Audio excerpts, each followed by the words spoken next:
So if you could sum your career up in one word based on everything you've done so far, what word would it be? Jesus Christ. That's 2 words, Jesus Christ. Oh, that is actually a hard question. I didn't expect a hard question as the very first question. Career in one word. I'm just going to be cheesy and go with my character, Justice. Justice, straight fun. Do you know that's a new one? A lot of people say like roller coaster, eventful. Never had that one. Well, I'm a vigilante, aren't I? So everything I do is about justice and in hating injustice. So, that's how my character formed, as in, so it was before COVID, I was very in and out of wrestling. I started 10, 11 years ago, but like I was just generic heel number one. Before that, didn't really have a character. I had a first name as well. And then I was like, I need a character. I need something. What don't I like? I don't like injustice in the world. I don't like people being treated like badly, and came up with the vigilante. So justice was the kind of spur on for me to be like, right, this is what I want to do.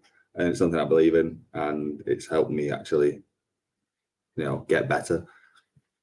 Absolutely. So yeah, we've obviously got loads to talk about, mate. So you kind of touched on it a little bit, but let's obviously start at the beginning. What made you obviously want to get into wrestling? So mine's not really your stereotypical, like, I did watch it as a kid. Of course I did. I always watched it throughout my life, but it was never like, I didn't even know you could wrestle in the UK. I didn't even know there was wrestling on in the UK at all at the time. So I just finished uni. I was playing football Friday, Saturday, Sunday for like pub teams. And I was just getting bored of losing, everyone blaming each other, everyone shouting at each other, people actually trying to hurt you in a pub football game just because that's what they do. Yeah. I was like, oh, what else can you do? What do I enjoy? I'd always watched wrestling, always loved it. And then just started Googling, how can you wrestle in the UK? And weirdly enough, I think it was about 6-7 weeks later, PCW was doing their first ever academy, and signed up, and that was it, really. You are 11 years later. Yeah, nearly 11. I think it's 11 years in Feb. I think I need to double check that with Boylan. Okay. I actually find it funny that you said you went from like one sport where it hurts you to another sport, which does actually hurt you probably even more. Yeah, but people aren't intentionally trying to hurt you in wrestling. Whatever kayfabe we're talking, people aren't. People are trying to help each other in wrestling, whereas in football, people are trying to snap your ankles. And my worst injuries are from football. I played football again a bit after COVID, like just to keep fit, and in between wrestling, and someone at a five-a-side game snapped my ankle in nearly in two, and I couldn't walk for a week and a half. Jesus, how long were you actually how long did that take? That was the heel. Well, he didn't obviously snap it. I've still got a lump on my ankle. It was more of a, I don't know what kind of injury it was, but yeah, it took me a good 3-4 weeks to actually be able to do anything again. Wow. Okay. Straight to the point. So a lot of promotions obviously you work for. First one, obviously, I noticed straight away was FutureShock. Tell us a little bit about that. So FutureShock's a place I'd always wanted to work. It kind of been one of my goals in wrestling because it's the name value, it's a good promotion, it's a good place to be. So I've been training there for a while. And then in this year, I managed to actually get on the shows. And I am technically undefeated in the 2 shows I've been on. One clean win against Conor Patrick Riley and a DQ victory against Brian Strong. But yeah, it's been fun. I like that it's the biggest production values I've ever wrestled under. So obviously we've got the spotlight on my entrance, which I've always fantasized about because my entrance is very, come out, do the superhero pose, get up, and obviously I've had to do it everywhere else without a spotlight or without big lights. And so it's been really cool to actually do stuff like that. Interesting. Now that's the one obviously based in Manchester as well, if I'm correct. Yeah. So sorry. Yeah. Sorry, what were you saying? Sorry. Sorry, what was that question then? Manchester. I was just saying that was the one based in Manchester because I know some people's like, where's FutureShock? Oh yeah, it's Manchester City Centre. Well, so they do shows at Stockport, Guildhall, do shows at the Manchester Uni, MMU, Manchester Met Unis Union, and they do shows at the Fairfield Social Club in Manchester. I definitely want to get to a FutureShock show. FutureShock show. That's a mouthful. And they also do the For the Love Is Wrestling convention shows, in Bowlers, which they have next. So obviously every year they have guests at the convention, and every year there's some of those guests against the FutureShock wrestlers as well. Awesome. So it's a good opportunity for the guys. Absolutely. So one of the promotions obviously I've seen as well, and I'm not familiar with it. Is it Bolton Town? Have I said that right? Yeah, so Bolton is where I wrestled a lot. It's kind of one of the first places I wrestled after COVID, and it's where I kind of probably grew into what I'm doing now more. I turned face there, and then the crowd kind of got behind me. It's a place where it's helped me flesh out the character and flesh out, being a face and flesh out enjoying what I'm doing. And I did a long story where I became the champion. I was champion there for nearly 2 years. Dropped it to a cash in, and I was kind of just doing wrestling. I'm still wrestling there now, on more shows, but yeah, it's kind of, I'd say probably the promotion that I've been given the opportunity to get better and show what I can do. 100%. And of course, the main one, obviously, I know you're from, is obviously Salford City. Now, tell us a little bit how that all began for you. So yeah, me and Alex Boylan co-own Salford City Wrestling, and we were at a stage. It's nearly a year since that's gone by fast. So I think around May last year. Our first show wasn't until October last year, but we obviously decided a lot earlier when we wanted to do it. I think it was around May. Boylan is winding down. He wants to retire very, very soon. He's a bit older than me. I was in a place where I was like, not really sure. I was enjoying Bolton, but I was trying to figure out what to do because I wasn't at that. Probably my own fault. Wasn't really getting anywhere that I wanted to, but I wasn't going to training as much. Wasn't trying to get myself out there as much as I am now. So we're kind of like, what can we like? Boylan wanted to stay in wrestling. We'd always been round other shows and been like, oh, why haven't they done it that way? Or why isn't this done that? Or this, it would make sense if this happened. Or, why don't this happen? All sorts of stuff. And we thought, let's see if we can do it. Like, we both have very good, well, we'd like to think we both have quite a good logical business brains. And we both said, if it doesn't make any money, then we will stop. It's not a passion project. It is, well, it's a mixture. It is a passion project, but not at the same time. Like, if it's not making money, we're not carrying on. And that was our main goal. So we sat down, and first thing we did was we said, like, let's both write a list of what roster we would want. And then we met up, and it was pretty much 90% the same, which was a good thing to start with. And then it just snowballed, really. We had the first show, sold out. We've sold out every single show so far.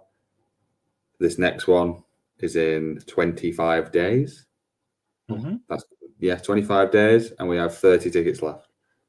So I'm hopeful we'll sell some tickets, but it's been quite a slow last few weeks. I think summer holidays, people go away with kids. A lot of some of our regulars who we spot to do come are away as well. So I think it's a good test of our social media marketing to see if it will work. So it's intriguing, and I will be upset if it doesn't sell out, just because every show's sold out. But I think we'll have to take it as a learning lesson about August and summer. Do like, what have we done wrong, what have we done right, and just analyze everything. It's like everything in wrestling. I mean, I've always said that no matter what you've been doing in wrestling, no matter how long you've been doing it, you're always learning, right? Yeah, you're in the ring. You're learning every time you go in the ring. Every time I go training, I'm always learning. Or every time I watch WWE, I'm learning everything. I have watched SummerSlam. I know I mentioned to you earlier today that I'm not coming on social media all day, but I have now watched it. In the car before the gym, I watched what I wanted to watch. So Awesome. We'll talk a little bit about that later on. Yeah. I'm just looking, obviously, at the next card, obviously, for Salford, and there's some really good, obviously, like, decent people on there. Obviously, Lily Winter, Alfie, you've obviously got yourself.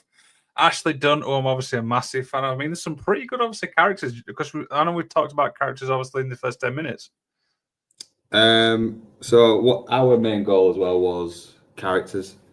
If you're not as a character, then we don't. That's not what we're about. You know, Salford's going to be about characters telling stories. Everything we do means something. So everything on the show has a direction. Everybody knows where they're going. There's not a single throwaway match or just these two guys are good. Let's have a match. Everything's got a reason. Because we want to tell stories. And we have things like on the seat, there's a A4 sheet of paper with a little rundown of the card and a little backstory of each match or each person or what's going on with them. We also get Jay Bentley, our announcer, to do a little rundown before each match of what's going on. We want people to be able to be invested in those stories and, you know, connect with the show and the wrestlers. So for us, any wrestlers watching, we look for characters. I know that might be constructive to some people. So it's one of those things. We want characters and mixed with good wrestling. Some incredible characters. I mean, I'm looking at Alf, and I don't say anything about Dee Dee because she will literally corrupt my stream. She's done it before. I know there seems to be a running theme with corrupting podcast streams. Yeah. Dee Dee did the last one we did, and obviously it corrupted. I'm still blaming Dee Dee for it. So let's obviously talk about your match coming up on 29. This one. Yeah. Tell us a little bit about it. Obviously, the build up and stuff. Okay, so let's go from the start of Salford City Wrestling, because this is the main one of the main.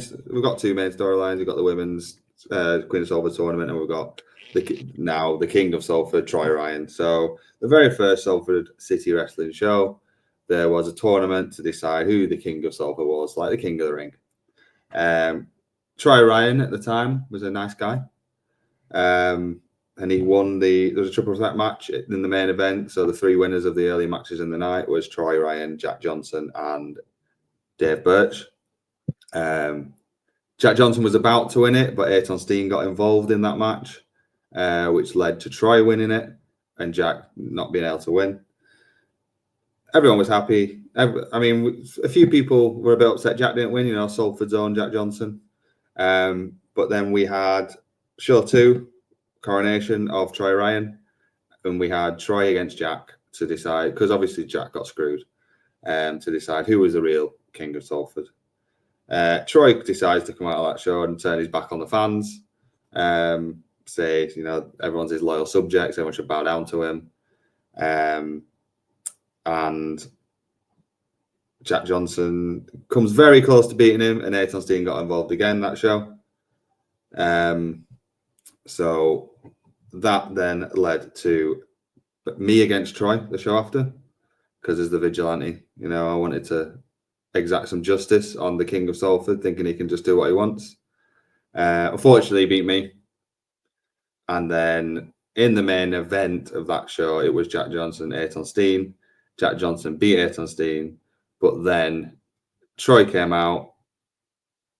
Jensen then ran out to look like he made the save, but turn around and super kick Jack Johnson in the face, and thus the monarchy was born.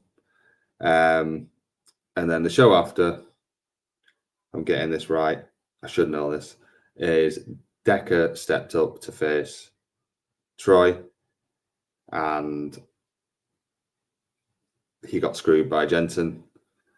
So now Decker asked me for some help because the numbers game was a bit too much, and we both want to exact some justice on the monarchy.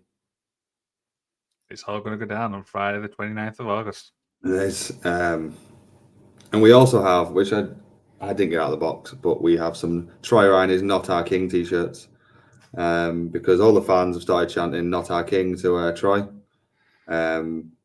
So me and Decker will be making our entrance in those t-shirts. That is brilliant. That is brilliant. I love it. Dear, that's really fascinating stuff like that. So, obviously, you spoke about obviously superheroes and stuff like that. What's your favorite superhero? Come on, I've got to ask.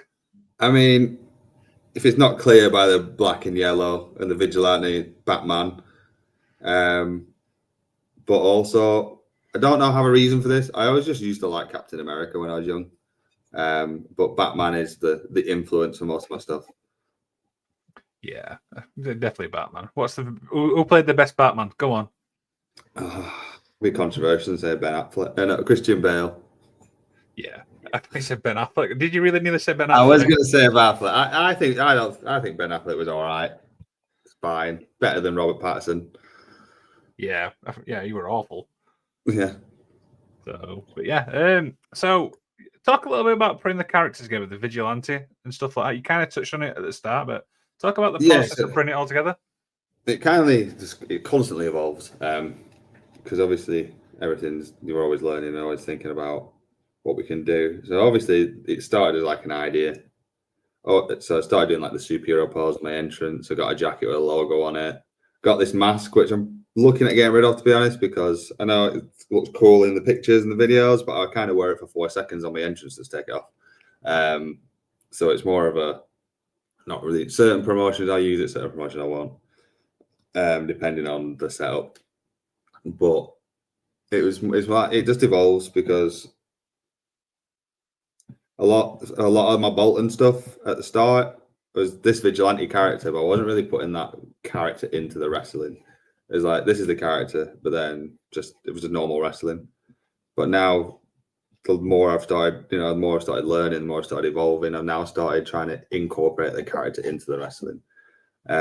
So now I'll do an up and over and then land in the superhero pose, and then just have those little moments in the match. And then it's been more because I started doing a lot of one-to-ones with Liam Slater at Pursuit Pro Wrestling in Sheffield, and I got to watch my matches, and it's like, and it was just certain things that clicked. It was just like, so what you've got to think as a wrestler and your character, what would your character do in this situation? Not what a wrestler do in that situation. You need to be like, so what would a vigilante do if somebody did this? Or what would they do if somebody did that? How would you react? Like, and I think that's what's helped me, because it's kind of like, I'm usually quite, especially when putting stuff together, not very good at creatively thinking of stuff. But since I've now got that direction of, right, well, what would a vigilante do? What would a superhero do? It's helped me put stuff together a lot more. It's like stuff starting to click a little more, because I'm like, right, well, Batman would do this, or or Spider-Man would land like this. Just little things like, or they wouldn't back down from this. They'd show fight, and like, or if some heel was giving the crowd a lot of whatever, then they wouldn't stand for that. They'd be like, no, you don't do that. And like, it's more of a, it helps me put things together. Awesome. So when you look back, what's some of obviously your personal highlights so far? So when I won the Bolton title was one of my highlights, just because we built to it for about 9 months, maybe longer. Like, I'd won the title, but then the decision got reversed, and then from that the crowd were kind of behind me, saying, "Oh, Bentley's our real champion." And then I got another title match against Jack, and then got screwed out of that, and then won the Rumble, and then finally got my match against Jack again, and then won the title. And then there's videos of like kids jumping up and down, and like the whole place just erupted. So we've built to a really nice moment. And then also my FutureShock debut, just because it's something I'd worked to a lot. And then also on like a personal, half professional, is just the first Salford show going as well as it did. Yeah, I definitely want to get to a Salford City show. Do you know what I mean? That's one of my goals, because I obviously like to go to different promotions and stuff like that. So yeah, I am aiming obviously to get to one. Yeah, come down, have some fun, but make sure you get your ticket before it sells out. I'll definitely do cheers to that and stuff like that. So this next question I ask a lot of people, it's not designed to trick people, but it does put them on the spot a little bit. For people who's obviously not familiar with yourself, why should fans go check you out? This is the way to promote yourself a little bit. Oh, well, if you want to see a superhero come to life, and punish all the bad guys, then come watch me. Come watch Bentley the Vigilante. Seem to have most of the time people seem to like me, and I can't explain why myself. So you just have to come and figure that out. And I will be honest, by the way, you're the only person who's literally answered it without even thinking about it. So thank you for that. Well, I've tried my best. A lot of people's like, literally, no, mate, you went straight to the point. Boom, here we go. And I actually respect that. I mean, it's that character. It's like, what would a superhero do? He wouldn't stumble. Absolutely, straight to the point. I love it. So, what's one thing that fans will never understand when it comes to wrestling? Being obviously involved in wrestling like you are. Fans will never understand. See, I have a different view on things like this. Like, fans can understand what they want because we wrestle for the fans. Like, I think a better question would be what will wrestlers not understand about fans sometimes. Because sometimes I feel like wrestlers will wrestle for wrestlers and not the fans. But that's see, why does this one stumble me more? Trying to think as a fan myself, but then I wrestle, so probably how much some stuff hurts, maybe. I don't know. I'll be honest, that one's stumped me more. Do you know what? Everyone says the same thing. It's like the fact that obviously how much it hurts and stuff like that. Because I mean, I've been at shows where fans are like, oh, that didn't hurt and stuff like that. And then sometimes you're like, yeah, that did look painful just from the fans. And then I'm weird. Certain things hurt a lot, but only if I've landed a bit wrong. Whereas the rest of it is fine. But then outside of wrestling, I hate pain. I hate any little inconvenient pain. Like I hate my hair being pulled. I hate like needles. I hate just anything. So I'm a wuss outside of wrestling. Well, that's kind of stumped me. I don't know where to go with that now. Yeah. It's just not for me. Like, it's probably because I've got adrenaline on wrestling. Yeah, I can agree with that, stuff like that. So in wrestling, many injuries? So, like I said, I've had more injuries from football, but I did hurt my arm. That was just after COVID as well in training. I landed on it dodgy, and I never got an official diagnosis because I went to A&E straight away. Was there all night, couldn't move my arm.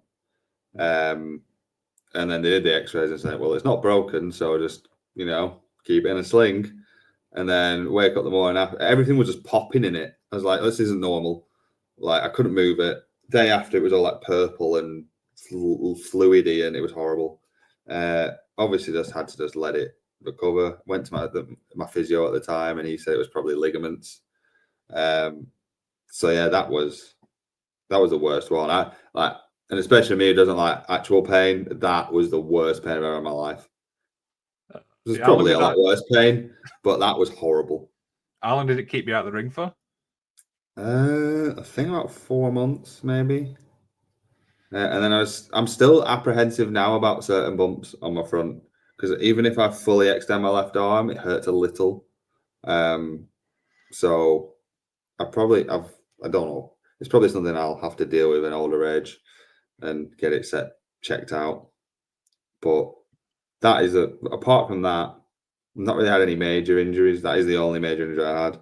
I pulled my glute last week in training, but it's fine now. Okay. So this is fun because sometimes it's stumping me more than it's stumping you. No. Dude, that's brilliant. Stuff like that. So I obviously imagine there's people you want to get in the ring with. Who's your top three? Oh, in the UK or in the world?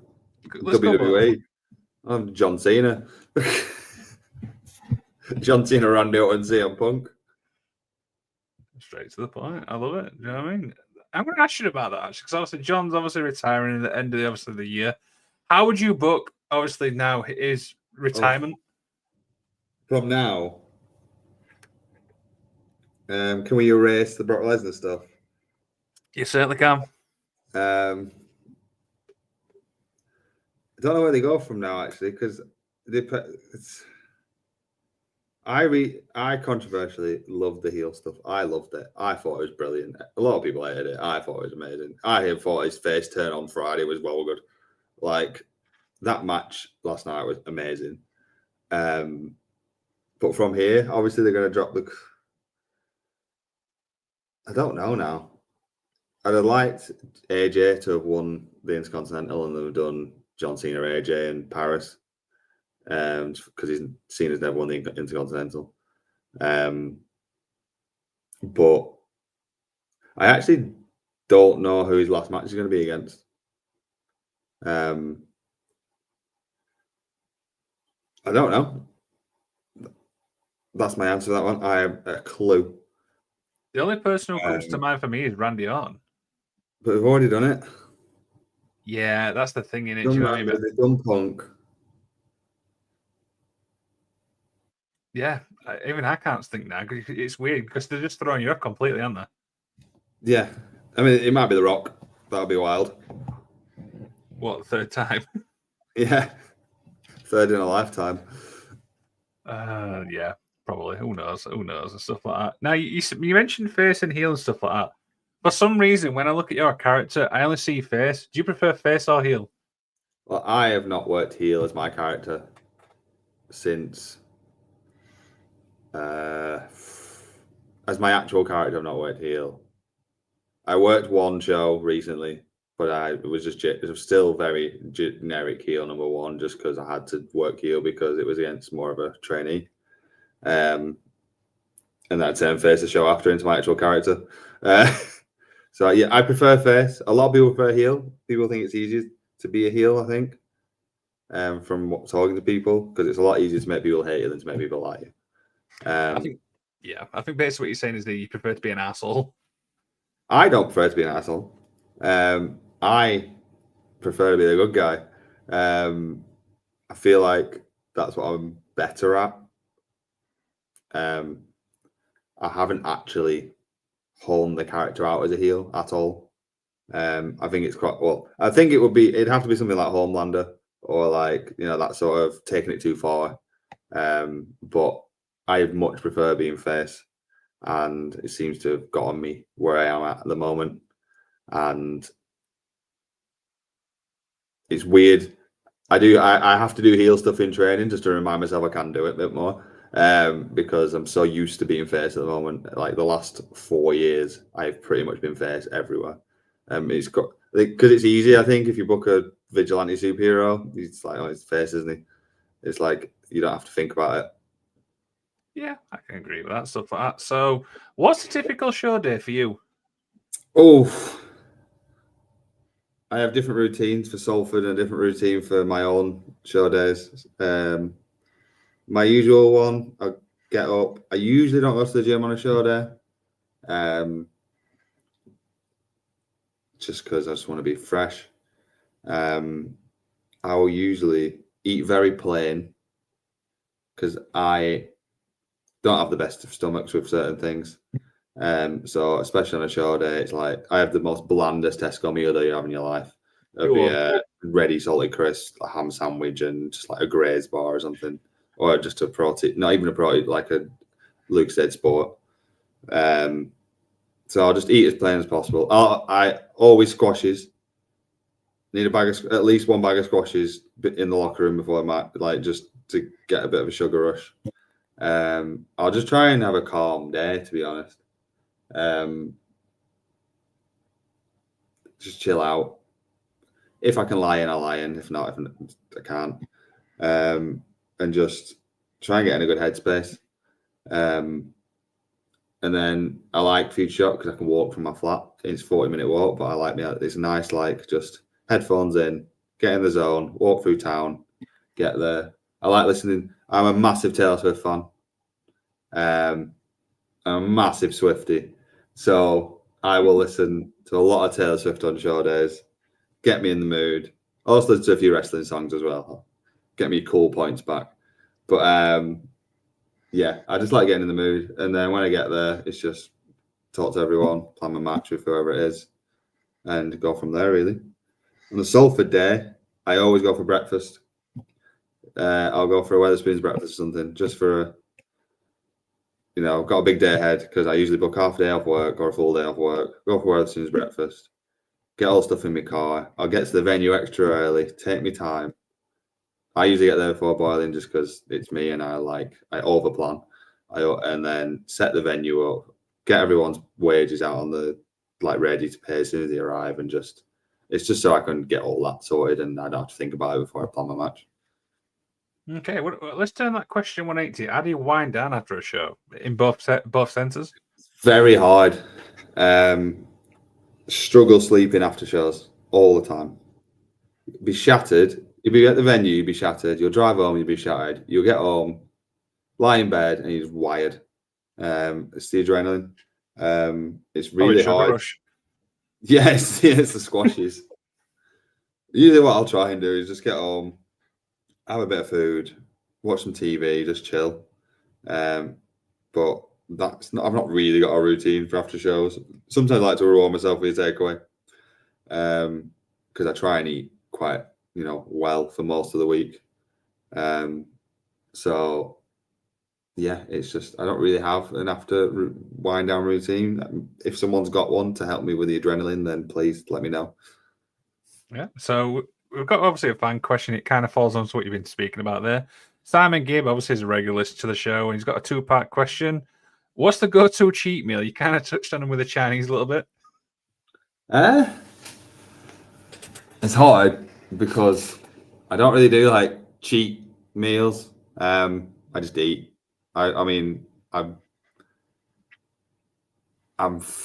If I'm feeling just hungry or I just want something sugary, I will literally, Tunnock's tea cakes. Mm-hmm. I will just go and get a full pack of them and eat them within 2 minutes. Stuff like that, like Chinese, Tunnock's tea cakes. I don't keep that many sweet things in the house or anything. So if I have to really want it, and yeah, I don't really do. I don't do the Rock's big cheat meals, anything like that. I don't. Yeah, I sound quite boring to be honest, but I just eat healthily most of the time, and then it's more. I don't have a dedicated this is cheat meal day or anything like that. It's just fancy eating a bit more unhealthily today. Okay, and you kind of touched on the music thing, but it says favorite music. Taylor Swift, number one. A very pop, very, very mainstream. Coldplay, love Coldplay. I know that's controversial these days, but they're one of the biggest bands in the world. Yeah, very pop. I like a bit of indie music, but your classic indie music, so it's technically mainstream now. Oasis, I know it's a big thing at the moment. I like the music. I don't get the hype. That might be controversial. I like the songs, but I wasn't obsessed with trying to see them. But yeah, Taylor's always number one for me. Interesting. So, how do you juggle obviously family life and obviously wrestling life? Because I imagine that's not easy. Well, I'm a single man. I live with a flatmate. Juggling a full-time job, running a promotion, and wrestling is quite a lot. I spend 9 to 5 or 8 to 4, 8 to 5, whatever, at work, and then I go to the gym, and then by the time I'm home, it's 8:30. And most nights, I'll be like, oh no, I've not scheduled social media for Salford, or I've not edited this video for Salford. So Salford does spend a lot of my spare time. And it can be a bit draining. So I do have some days I have to be like, no, I'm just going to relax tonight. To me, though, for the gym is very therapeutic. I do meditation in the morning and I do journaling at night because just one of those things, and that helps. But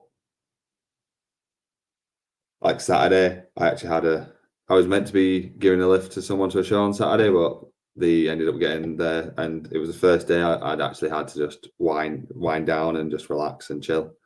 To be fair, I relax by watching WWE. I love just putting WWE on, no matter how good or bad it is at the time. and just forgetting about anything, and just I'm able to get lost in it. So sometimes a wrestler, you start looking at it and going, oh, it's more of like learning off it. But sometimes I can just switch off, which I love. Yeah. And what do you reckon? Obviously, to do WWE as a product at the minute, because obviously Triple H is in charge now. I like it. It gets a bit boring some weeks. Obviously, it's always been like that. There's a few weeks where they're just spinning the wheels. I think the pay-per-views are quite good at the moment. But yeah, I think for me, it's on Netflix. It's now accessible to everyone worldwide. You don't have to find it on Sky. I think it being on Netflix will make it be better, because it's, they're always having now to appeal to people who will just stick it on for 5 minutes, or like, oh, I'll see what this is about, and then if season the rubbish, not going to watch it again, are they? So I think it's going to force them to just keep going and going, and it's only going to. I'd say it's only getting bigger. It's one of the biggest companies. It is the biggest company in the world, isn't it? But I think it's good. Obviously, there's things that could be better, but every wrestling company is like that. Yeah, I also like on Netflix as well, as you can go back and watch like WrestleMania 1 and so on and so on. Yeah, I mean, it's just half the network, isn't it? Yeah, straight to the point. Yeah. Have a quick drink. So I feel like more questions, mate. I was begin to wind down and stuff like that. So, what's the biggest thing you've learned in wrestling? It could be in the ring, could be outside the ring. Oh, less is more. For my type of wrestling that I like, so I'm not going to say this is everything, because obviously you got your AEW style wrestling, your indie wrestling, which is move, spot. I love watching that. I'm not going to say I don't, but for the wrestling I do, because I'm very, that's the style of wrestling I like, is make what you do less but mean more. Like, hit that one move and then get the crowd involved, look at the crowd, or make it mean something, rather than hit 10 moves and then carry on to the next one. Just stop and take time, because that's when you can connect with people in the crowd, and that's when people get behind you, because people want to connect with a person. They want to feel like, they're with you. Yeah, and it's like taking them on a journey in a way, as I always say it. Yeah, it's like trying to take them on, obviously, in your 10-minute match that you've got. Take them on a little journey of, what's the story of this match? Where are we going? Where are we trying to get to? And what's the payoff for the fans, or what's what's going to get the best reaction? Absolutely. So a few little more questions, mate. Obviously, wind down and stuff like that. What's the goal, obviously, for Salford now, Joe, for you? Oh, so stay at the same venue for at least the next year. See where we're at then. If we keep selling well, maybe trial one show at a bigger venue in year 3. But that isn't a definite. That is just a let's see how next year goes. We obviously want to keep getting bigger and bigger, but we're also very happy to be. The company's making money. The company is doing well. Me and Boylan have taken the money out that we put in at the start, so we're very happy with it running itself. So for the time being, make each show as good as possible. We're trying to just improve little things as we go. So the next show, we've actually got someone doing social media on the day. We felt that was a bit lacking, because we like what FutureShock do. They do little clips of the match as the matches are going on online, tagging the wrestlers so they can reshare it and stuff. So we've got that on the next show, which I really want to, I'm looking forward to. Because we find on our shows that we've got our footage that we get on YouTube within usually a week max of the whole show. But we want more of those little clips on social media, just to awareness. We'll just keep growing the following online. So the more people we can get online, the more help with translates ticket sales. Absolutely. What about obviously Bentley, the character?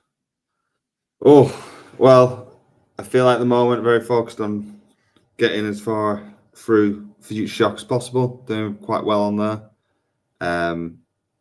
And then getting on whatever promotion I can. I have a Germany booking at the end of the year, which I'm really excited for. I would love to get more bookings in Europe. That would be great. But obviously, little baby steps. See how things go. Salford City must have been really creeping me out because they've literally just followed me on the Instagram. No, that was me before. I don't know why it's only just told you now. It's because I actually didn't look at it until just now. Yeah, I'm saying, don't think Boyling's watching this. Not a problem. Stuff like that. Bentley, it's been an absolute pleasure, mate. Hope you've enjoyed yourself today. Yeah, not too bad, thanks. That's awesome. So, is there anything else you'd like to plug, mate, before we head off? Just Salford, really. We've 25 days to go, 30 tickets left. Let's try and get our 5th sellout in a row. Yes, 5th sellout in a row if we sell this one out. Every show is sold out so far. So get your tickets. £12 adults, £6 kids, £30 families. That's 2 adults, 2 kids. So basically, a kid goes 3. Front row sold out a long time ago. But if you really want a table or anything, email us. We'll sort you out. No extra charge. Just let us know. Awesome. Sorry, Karen. And yeah, it'll be a good night. So what we'll do is, mate, we'll put links obviously in the description of this video so people can shoot from obviously this. Check Salford out and go support it. How's that? Cheers. Thank you very much. That's awesome. So I need one final thing from you, man. Everyone I interview gets to do the outro for this show, so you can say anything you want, you can promote anything you want, and I will end the show. Over to you, man. Well, thank you for listening to this chat with the vigilante of professional wrestling, Bentley. It's been wonderful. It's been insightful. It's been straight to the point, as we've said a few times. But, enjoy yourselves, have fun, and love life.